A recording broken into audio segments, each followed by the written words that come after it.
Muy bien, si nosotros recordamos los 13 pilares fundamentales de la Agenda 2025, lo que el gobierno nacional ha ido proyectando a través, no solo de la Agenda 2025, sino también a mediano plazo por el Plan Nacional de Desarrollo Económico y Social, se habla de soberanía y seguridad alimentaria. Y queda pendiente, sin duda, estos temas. ¿Cómo se va a abordar? Investigaciones y trabajos son muy importantes dentro de todo ello. Es por eso que vamos a dar la más cordial bienvenida a quien nos acompaña en esta oportunidad, Cecilia González Paredes. Ella es especialista en agrobiotecnología del Instituto Boliviano de Comercio Exterior. ¿Cómo está, Cecilia? Qué gusto, bienvenida. Gabriela, buenos días, muchas gracias por la invitación, pues aquí para compartir algo de información. A ver, Cecilia, ¿qué es la biotecnología? Es todos estos procesos que surgen a partir de seres o organismos vivos o sus derivados, los productos que obtenemos de ellos. Un ejemplo muy clarito es la cerveza, el vino, el queso, el pan. Si no fuera por las levaduras que intervienen en estos, no podríamos disfrutar de estos productos. O sea, lo tenemos siempre, ¿no? Lo Siempre tenemos presente. desde que nos hemos vuelto sedentarios, hemos sido tan curiosos que hemos visto cómo utilizar a otros organismos para que transformen nuestra materia prima o para que nosotros nos beneficiemos, ¿no? Los casos más actuales en temas de medicina es la insulina, que ha sido sintetizada por levaduras, y también la hormona del crecimiento, de la cual se ha beneficiado a personas como Messi, por ejemplo, ¿no? Y hoy por hoy tenemos el tema de que podemos utilizar esta biotecnología también para mejorar nuestros cultivos. ¿Cómo se hace esto? Es la propuesta, de hecho, es una investigación que se realizaba a través del IPSI. Bueno, no es como una investigación, es algo que ya viene sucediendo. En el principio fue esto simplemente algo que tomaron las grandes empresas, las transnacionales, y de ahí que viene mucho temor de la gente de pensar que solo estas empresas lo pueden Y hacer. además que es mala, ¿no? Ellos han monopolizado, porque ellos fueron los que en realidad invirtieron mucho dinero. Pero hoy tenemos la ventaja de que ya es una tecnología que está disponible para todos. De hecho, que los investigadores en Cuba piden al resto de los investigadores en Sudamérica y dicen, vamos a democratizar esto, vamos a hacerla que todos podamos acceder a esta biotecnología en el agro. Cuba, ellos ya tienen, han elaborado 5 transgénicos ellos mismos, sin tener que depender de ninguna de estas transnacionales. Y algo que solo lo tienen los cubanos, que eventualmente alguien más lo va a tener, es un maíz que puede absorber mejor el nitrógeno del suelo. Y esto quiere decir que al no tener el excedente del fertilizante escurriendo, no vamos a contaminar ciertas fuentes de agua. Entonces son algunos beneficios que podemos tener. Hay países como mismo Argentina que ya han desarrollado también sus propios cultivos, dependiendo siempre de cuál es tu necesidad. No es necesario ya para ellos estar viendo y dicen, ay, ¿qué tienen los otros países o qué tienen las grandes empresas? ¿Qué necesitamos nosotros? Entonces ellos han identificado el hecho de la soya, necesitaban una soya resistente a la sequía, el hecho de tener una papa resistente al ataque de hongos, por ejemplo, ¿no? Entonces ellos mismos ya están desarrollando. El otro ejemplo es Embrapa, que es una empresa del Estado, pero es netamente investigación para la producción y para la innovación. Entonces ellos este año ya han liberado un frijol que ha sido modificado para resistir al ataque de virus. Ahora, ¿qué nos representa en el agro todo este tema de darles esta resistencia a las plantas? El hecho de que utilicemos menor cantidad de insecticidas, menor cantidad de fungicidas, que a la larga es bueno para el agricultor, pero también es bueno para nosotros. Esa es de repente la duda, y de cierta forma cuando recordamos que había una cumbre agropecuaria en Santa Cruz en el mes de abril, si no me equivoco, se venía el tema de los ambientalistas, el tema de la investigación, los empresarios, productores, cómo hacemos que nuestros productos sean resistentes, usamos o no el tema de la tecnología y cómo entendemos los transgénicos. Y de hecho, me gustaría hablar también un poco de eso, porque el tema de los transgénicos es un punto que no ha sido, no ha llegado a una conclusión, ¿no? Existen posiciones muy encontradas sobre esto, y de repente también es importante tener en cuenta la información al respecto para los ciudadanos comunes que estamos viendo estos temas, ¿no? Es el tema polémico y digamos la piedra en el zapato, ¿no? Que nadie quiere realmente tocar, y incluso es lo que ha causado que mucho de esto del desarrollo tecnológico o en ciencia se retrase o sea parado aquí en el país. Esto quiere decir que La soya es transgénica, por ejemplo, siempre. es la que tenemos aquí, sí, es una resistente al glifosato, es un solo evento. Cabe decir que para resistencia al glifosato hay por lo menos 5 o 6 eventos, nosotros solo tenemos uno. lo cual también ha contribuido a que los mismos agricultores empiezan a decir, necesitaríamos otro evento más, no para poder hacer la rotación. Algo que necesitamos entender es que el tema de agro de por sí ya va en contra del medio ambiente, sea el que sea una práctica convencional, sea una práctica ecológica o la orgánica que le llaman hoy, o esta con organismos genéticamente modificados de precisión. El agro siempre va a ir a interrumpir lo que es el medio ambiente, a quebrar esto. Pero por eso es que ahora podemos echar mano de la biotecnología para hacerla más precisa, y una de las ventajas que tiene el haber utilizado estos cultivos cuando es bien manejado, ¿no? Porque también puede haber el mal manejo. Para el consumo me refiero, por ejemplo, a alimentos transgénicos, ya uno tiene rechazo. Y si usted se da cuenta también, los productos orgánicos, incluso con mayor precio, ¿no? Precisamente por ello. Es ahí la disparidad y la falta de información, como tú dices, precisamente. Mucho han copado estos grupos activistas en desinformar, lastimosamente. Ahorita ya son 20 años que se vienen consumiendo a nivel mundial. Europa, que tiene 5 países que los cultiva, y el resto están todavía en moratoria o están en discusiones, pero aún así son uno de los continentes que mayor consumo tiene, tanto de derivados de soya o derivados de maíz genéticamente modificado.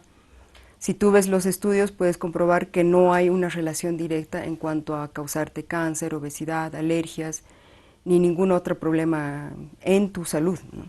Y eso es algo que sí, tú tienes razón, mucha gente dice, pero me va a hacer mal, y de pronto voy a tener que optar por lo orgánico, pero lo orgánico es más caro. Hay presupuestos en las laderas, por ejemplo, de la ciudad de La Paz, a los que un producto orgánico es totalmente inadmisible para sus bolsillos, ¿no? Entonces ellos tienen que empezar a confiar y decir, bueno, esto es lo que hay y es lo que voy a tener que comer. Pero si te das cuenta, hoy en el mercado tenemos tomates que vienen con demasiadas aplicaciones de pesticidas. Normalmente te estoy hablando que la soya genéticamente modificada lleva 1 o 2 aplicaciones del herbicida que necesita, pero un tomate que estamos a veces comiéndonos tiene hasta 10 aplicaciones de insecticida, ¿no? Entonces incluso algunos me dicen, pero viene con un residuo. Sí, a veces puede ser el residuo del insecticida, porque a veces les dicen, usted tiene que aplicar 10 veces, y él solo aplicó 9, y cuando ya están en las cajas, dicen, bueno, una más, ¿no? Y esas son las malas prácticas. Pero si pudiéramos tener un tomate que resiste al ataque de esos insectos, es como a nosotros, ¿no? Que a veces nos vacunan y podemos resistir una serie de enfermedades. Bueno, esto es vacunar a las plantas para que ellas también puedan resistir una serie de enfermedades, y a la larga nosotros no nos tengamos que enfermar por el exceso de pesticidas, ¿no? Ahora mira, si este tema está en debate, obviamente en algún momento hay que tocarlo, en algún momento hay que trabajarlo y hay que empezar a asumir las mismas políticas. De hecho, el IPSE presentaba este tipo de información la pasada semana, ¿no? Que tenga que ver precisamente con este tema de la producción de la alimentación, y le decía, esto va con la seguridad y soberanía alimentaria que el país está proyectando. Es en este sentido que estamos haciendo varios foros o incluso acercándonos a distintos medios de comunicación o casas de estudio, porque hemos reconocido que el debate ha sido polarizado por un sector que no tenía la información. Entonces estamos tratando de que las casas de estudio, que es donde se realiza investigaciones o que incluso tienen las facultades de agronomía, puedan retomar este tema para que sean a nivel científico ellos los que puedan darnos algo de información, y que esa información sirva de insumo o de apoyo para los tomadores de decisión. Investigación sobre este tema. ¿Cuál es, mira, la forma en la que se trabaja? Si uno consume un producto transgénico, lo decíamos, ¿no? Que va a generar cáncer, que tiene todos estos elementos, no tenemos la capacidad de empezar a hablar de la producción sin los transgénicos, o de verdad esto que nos mencionabas de los tomates que tienen más... ¿cómo se dice? Pesticidas y todo aquello. También es un perjuicio para nuestra salud. Y hablamos de salud al final, ¿no? Hablamos de cuidar nuestro cuerpo. A la hora de la hora es cuánto el país se puede ahorrar en temas de salud.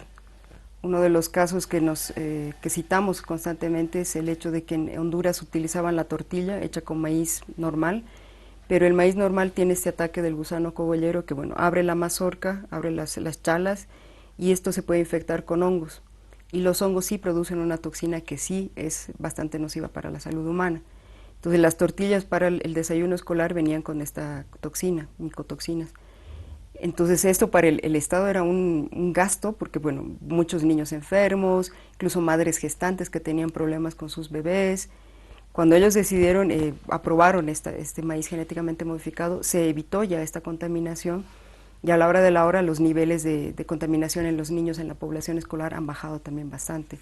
Entonces son estos elementos que hay que empezar a considerar, no solo para la salud, pero también para el agro, porque algo que estamos viendo y algo que preocupa mucho, sobre todo a los ambientalistas, es el tema de la expansión agrícola, ¿no?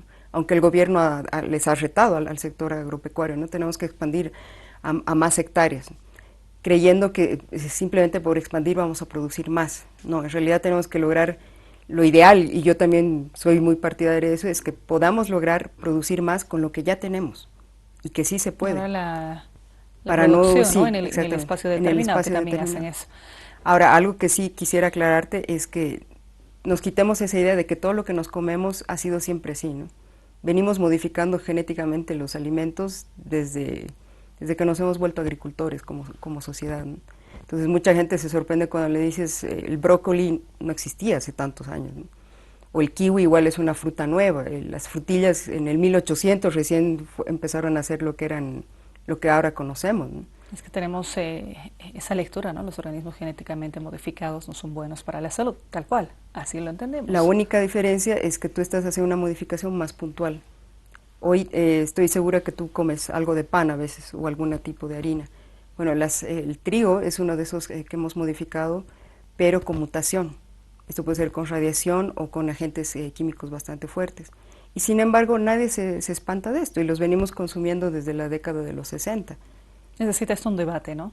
E Claro, investigación, pero ¿no? es lo que te digo. Y este tipo de los mutantes no tienen ninguna evaluación de riesgo, no tienen ningún estudio, que los genéticamente modificados ya de última generación sí tienen que pasar. Esto quiere decir que la soya, antes de haber sido liberada comercialmente, no fue espontáneamente. En los laboratorios tuvo que pasar por lo menos unos 5 años de pruebas, de investigaciones, para ver si no causaba nada al medio ambiente y también si no causaba nada a la salud. Entonces es como que yo prefiero más seguro que lo que ya hemos desarrollado y consumimos y nunca supimos qué pasó, ¿no? Y le decía extra cámaras, el IPSE tiene una propuesta que la daba a conocer la pasada semana. A ver, coméntanos. Bueno, la propuesta viene por dos caminos. El ver. primero es el tema de la bioseguridad. Con todo este tema de organismos genéticamente modificados de nueva generación, los precisos, siempre viene acompañado del tema de bioseguridad. Y ese es uno de los vacíos que se ha generado en el país al no haber elaborado a tiempo o de manera precisa el tema de las leyes, la normativa, porque hoy tenemos alguna disparidad en las leyes o contradicción incluso, y que vea el tema administrativo, porque hasta hace poco tiempo era una sola persona encargada de bioseguridad para un país bastante extenso y con bastantes hectáreas de producción, y que vea también el tema financiero, ¿no? Porque necesitamos en el país tener laboratorios certificados. Ya hasta el próximo año vamos a tener, o deberíamos tener en el mercado los alimentos procesados etiquetados, por ejemplo. Pero las empresas no tienen la posibilidad de hacer esos análisis aquí en el país. Entonces tienen que recurrir a laboratorios afuera. Entonces hay una necesidad en el tema financiero para que aquí mismo Bolivia pueda tener sus propios laboratorios certificados y de esta manera también generar la investigación, ¿no? Que es la segunda parte de la propuesta. Como te comentaba, ya se cayó el mito de que simplemente son las grandes transnacionales. Hoy pueden ser las universidades que apoyan al gobierno, pueden ser institutos como el CIAT que está en Santa Cruz, o hay otros institutos de investigación que pueden apoyar para desarrollar y ver cuáles son las soluciones que nosotros necesitamos como país. Dejemos no de ver qué está sucediendo afuera. Tenemos un caso aquí, el de la papa. Nuestra producción es de apenas 4 toneladas por hectárea. Argentina ahorita tiene 30 toneladas por hectárea. Y Argentina no es un país papero, ¿no? Ellos no son centro de origen y de diversidad de la papa. Y están produciendo más papa que nosotros. Aquí la poca papa, las 4 toneladas de papa que estamos produciendo tienen muchas aplicaciones de insecticidas e incluso algunos investigadores me decían llegan hasta la aplicación de vermicidas y esas ya son cosas más fuertes. Y siendo que nosotros tenemos variedades nativas que no son las que normalmente se consumen, que tienen una gran variedad.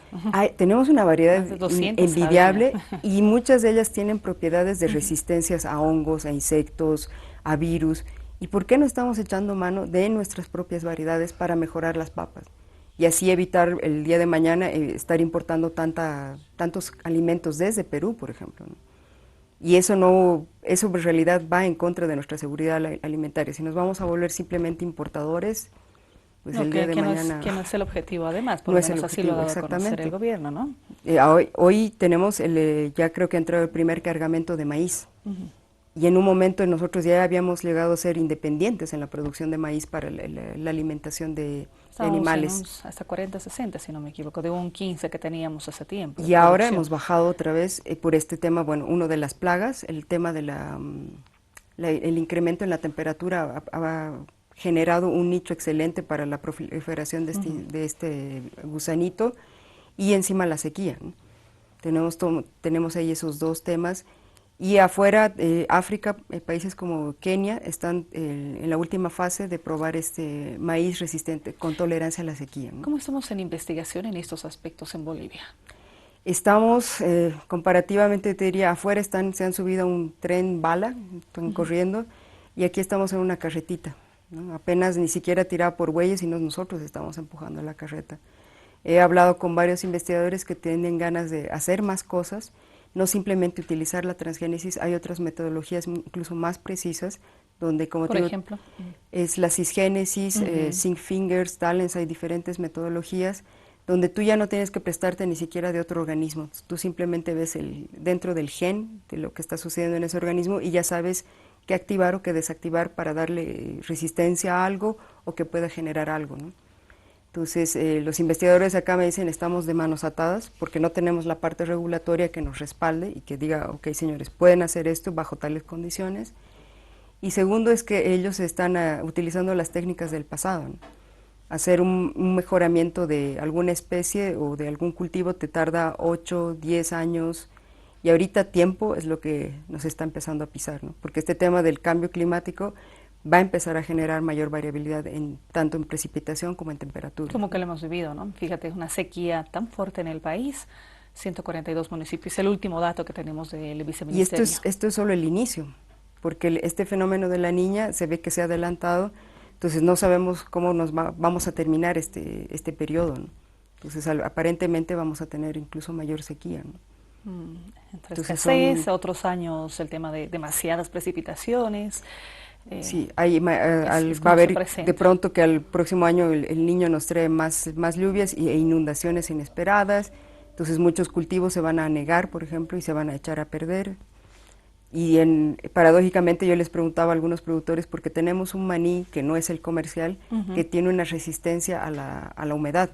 Entonces les decía, ustedes podrían rotar con eso, pero claro, ¿qué necesitamos? No es simplemente la tecnología, necesitamos que nos abran mercados, porque aquí mismo dentro del país no hay un mercado para el maní, ¿no? Es un poco para el consumo interno, así como un snack, y industrialmente ni se conoce las propiedades del maní aquí en Bolivia, y el tema es también el tema de infraestructura. Si no tenemos bien puestos los caminos, los lugares de almacenamiento, entonces esto va a ser un poco complicado, ¿no?